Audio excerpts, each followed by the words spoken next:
So we're taking a look at the new Dark Alliance game. We are big fans of the old ones, well at least I am. Are you a big fan of the old one, Dave? Yeah. Yeah, and the books that they're based on too. Let's see, the R.A. Salvatore books had a lot of characters that they feature in this game, and it's pretty exciting to play them. Yeah, I couldn't agree more. I was very much looking forward to seeing all of these characters actually in a video game and controlling them. Now, of note, this game has the Dungeons and Dragons tagline and not the previous games of Baldur's Gate. I don't know why they decided to go that route, because there doesn't seem to be a lot from Dungeons and Dragons necessarily in this game, any of the systems and stuff. Yeah, I'm not sure. They've had some other Dungeons and Dragons games that I feel like haven't done as well, so it seems like it's not the moniker you would want to use. But whereas on the other hand, the Baldur's Gate games tend to do very, very well. And that part was just a little bit perplexing. This game was definitely built on a budget. For $40 price point, I would say that a lot of what you're seeing is definitely indicative of that price point. Parts of it look really good, and parts of it do not. I wonder how much of it is them not being able to test it on systems or not correctly testing it on systems, because it seems like it the parts that they were having issues with vary greatly.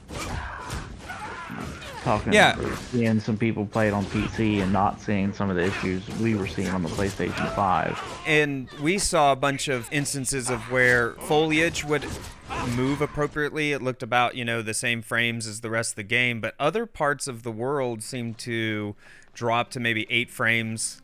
The banners in the towns and any kind of cloth that's not attached to a body seems to be very framey. Some of the traps showed pretty framey for me, but for Dave, they didn't seem to be as bad, I guess.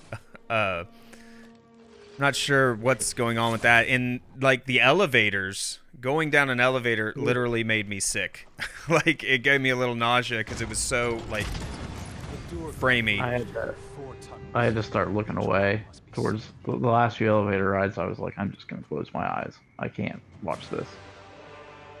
Yeah, and some of the less egregious things that you see in the game is maybe some of the jank from the enemies themselves, like when you kill an enemy and it kind of ragdolls and then flies across the screen up into space through a wall. That's more funny than anything, but I did notice sometimes in the combat a little bit of slowdown. Feels like missed inputs or slow inputs, just general lag. And again, we don't know if that's attributed to the game and how it runs on the system, or if that's attributed to the netcode. We popped out of our multiplayer game and we played a little bit in single player, and it didn't seem that the effect of when you would hit a box and it would take almost a second for the box to break, that did not seem to occur in single player. And then we even tried it to where we flipped the host, so Dave was hosting instead of me, and that seemed to be lessened but not gone. So the combat even felt more fluid when Dave was hosting and I was not. And from what we're seeing on some other people streaming the game and such, they're having some of the same issues. Yeah, it definitely seems like they have some netcode to clear up, because it feels like a really good game. It feels like combat could be great if it just input correctly. But with a game that's so important where you dodge things and you be in the right position, you can't have that kind of input lag. Yeah, as I was playing as Dritz, and some of the times when you're supposed to dodge because you see a big hand coming up to grab you or, swipe at you, I would go to dodge and it just did not it seemed like the timing was off and I would get hit anyway. If you're going to build a game on the dodging being that big of a part of it, and then focus on multiplayer when your netcode's not up to snuff, that kind of makes the experience not really work. And that's something, hopefully that's a pretty easy fix for them. That should not be overly complicated and can just be patched in shortly. And I think Yeah. if that clears up, then it's a much different and much more enjoyable game. And a better sell at $40, to be quite honest. The game's set up where you go through different adventures, and I didn't get a count of them. There's 10 to 12 total adventures on that screen that were all locked, something like that. And then when you go into the adventure, there's different acts within the adventure that you go and clear, and it kind of has a difficulty system like Diablo, where you raise or lower the difficulty, and you get better rewards based on that. We tried it on the lowest setting to start out, and it kind of seemed very easy, and we just steamrolled it. And then after that, we're like, well, we'll go a little harder than what they're suggesting. And it was basically like one hits and, you know, getting stun locked by a bad guy until you die. So I need to play it just a bit more to really get a feel for where that difficulty should be or how they effectively scale that. But it's hard to tell in those starter missions because you don't really know what difficulty level they're really tuning that to. But there was a drastic difference between the first time we went in and the second time we went in. No, the level design looked great. In terms of the dungeons seemed larger than I expected them to be. Honestly, I kind of expected a Diablo style like corridor, like go down this path, but they seem a little more handcrafted and built in promoting investigation or adventure. While they were large, they were never overwhelming. I never felt like I was lost. I do think a mini-map would help, but the environments look great, as long as there's no cloth on them. Yeah. I think they did a good job creating interactions. I don't know if they're explained in single player, but they were not explained in the multiplayer experience. So, like, we had to discover a lot of stuff naturally, like that you can stand near flames and get warm, and then you can walk to the ice spikes without taking damage, or that you can use fire attacks to get rid of poison. It would have been nice if those things were explained in some way in the multiplayer as well. And like I said, I don't know if they are explained in the single player or not. I will admit I did feel a sense of like gratification that, oh, we figured that out, you know. But yeah, it's a big ask for people to figure that out. Like they didn't direct you to what your abilities did. They just kind of were there, and you had to dig through a few menus to find what your abilities on your triangle button or your Y button if you play on Xbox do. So that was a little kind of a weird design choice. The combat itself feels very fluid when it's not like framey or hitchy, you know. And if you can get rid of those things, I think you have like actually a good game on your hand in that regard. Now, I'm only speaking from the Dritz perspective. He has, you know, two scimitars, dual wielding, kind of like meant to critically strike and backstab people. His character flows really well throughout his moves. It's a lot of like push R2 for a strong attack, push R1 for a fast attack. But it seems to work well. Yeah, and I was playing Caddy Bry, who is much more ranged focused. She uses the bow. She has some melee attacks, but for the most part, they don't do that much damage. You want to keep at a range. It looks like they give her some tools to keep enemies at a range or stun them so that you can get back to range. Yeah, it's almost as if like they're used as escape.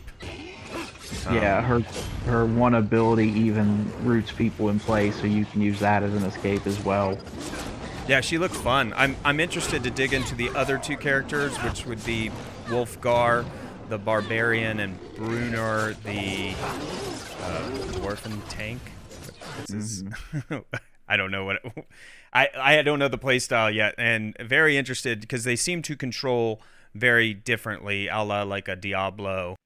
So when you do an adventure, you go through and you're collecting loots, big fat loots that you get at the end of the mission. So you can't like equip your stuff during loot. Big fat loots.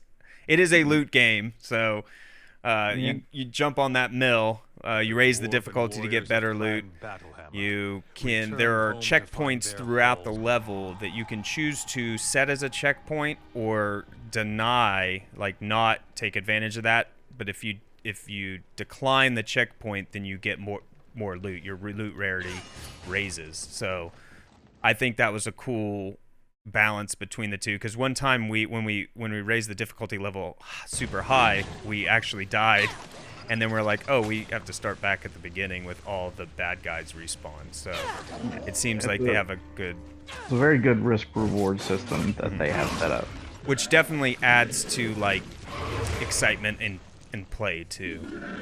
Yeah. Like, oh, we might have a trouble with this next one, so let's go ahead and just to get through it, to get the loot at all, then we'll set our checkpoint and maybe not raise our loot. It actually resets the loot rarity if you use a checkpoint. So if you use a checkpoint at the very end, your loot rarity will go to what it started at.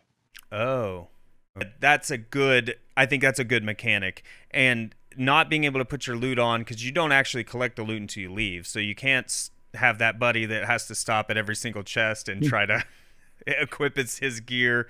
So that helps some of that. It keeps the flow of the dungeon going. You know that person. You've all played with that person.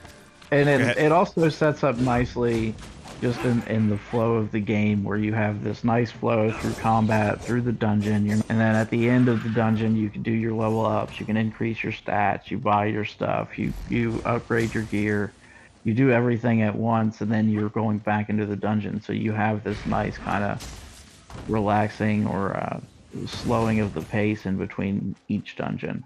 Yeah.